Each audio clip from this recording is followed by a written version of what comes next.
There's a common theme that is popping up amongst marketers, and it's the post-digital era. We're going to talk about that today. So let's go ahead and get started. I think we may be entering the post-digital era. For the last decade, marketers have chased that new shiny toy, digital, in hopes that more targeted content and more places would produce better results. And accordingly, there was a big shift of dollars down the funnel to the platform digital. But why? Because it was one-to-one. Because they love the idea of having this great data, analytics, metrics of measurement, zero waste. All this is really appealing to marketers. It's nirvana, finally a solution to all of our marketing woes. The problem is it didn't result in more sales. So marketers are now scratching their head. Like, what are we going to do? And a consistent theme has occurred, I would say led by the CMO of Procter & Gamble, Mark Pritchard. And that's, hey, we made a mistake. We shifted too much money down the funnel. His quote was, we targeted too much. We went too narrow. And now we're looking at the best way to get the most reach, but also with the benefit of precision. So marketers, along with Mark Pritchard, have said we need to shift money back up the funnel because we need to affect and impact consideration. That's the biggest buzzword out there right now. We've got to get consumers passionate, connected, aware of our product. So when we do hand off in the digital space, there's engagement. There's some kind of connectivity and passion and awareness. And in order to affect the consideration set, you have to deliver one-to-many. And really, when you talk about one-to-many, that's reach. And for reach, there's two options. There's TV and radio. Both good options. TV reaches 87% of the population on a weekly basis. Radio, 93%. Actually surpassed television last year for the first time, reported by Nielsen. Millennials, TV is at 76. They've dropped further in the millennials spot, but still effective, 76% on a weekly basis. Radio at 92%. The difference is TV has some headwinds they're facing. They got second and third screen usage. I don't think anybody watches TV anymore on their couch without a laptop or an iPad or a notebook or something in their lap.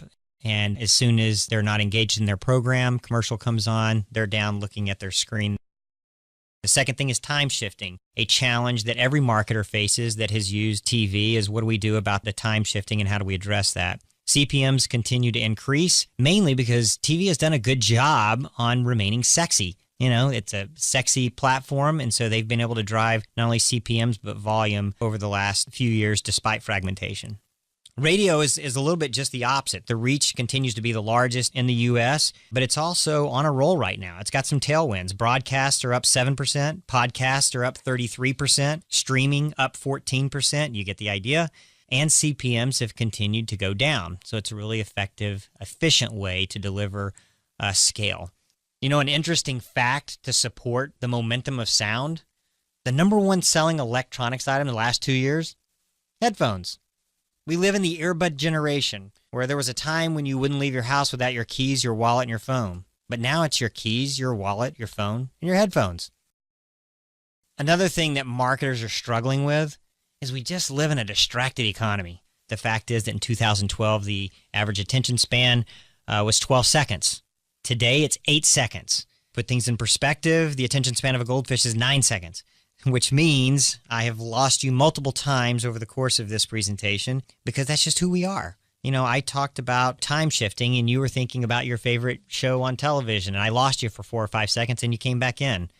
Same thing is true with the earbud generation. I brought that up and you're like, yeah, it's true. My kid always sitting at the dinner table and I have to tell him to take them out. Or that's just the economy that we live in right now as people are distracted. So how do we cut through? There's really two ways. One is frequency and the other is some kind of branded, compelling content. Radio is great at both. So I think that we're in a good space there. The theme here is we're really well positioned to impact and to affect marketers in a big way as they're moving more towards the consideration set.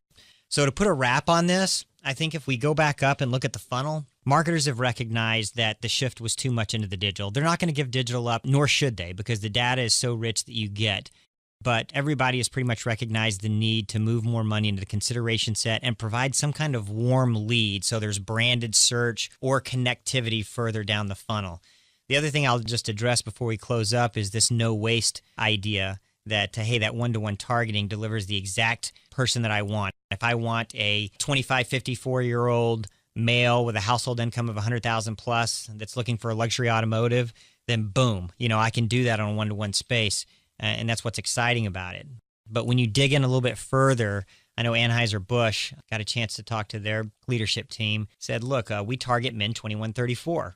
Yet 70% of the sales are outside of that demo. 70% of their sales. So when you buy 10 million impressions targeted, men 21-34, you get 10 million impressions, 21-34. When you buy 10 million impressions, 21-34 on broadcast, you get that 10 million targeted, but you probably get another 10 to 15 million outside of that. And that is not waste. Those people make up the 70% of sales that are outside of the demo. And so it's a combination. Digital's not the solution. It's part of the solution when it works in concert with a platform like iHeartMedia. Do you agree? Well, how can iHeartMedia help move the consideration set? How can iHeartMedia create a point of differentiation so there is more engagement down the funnel?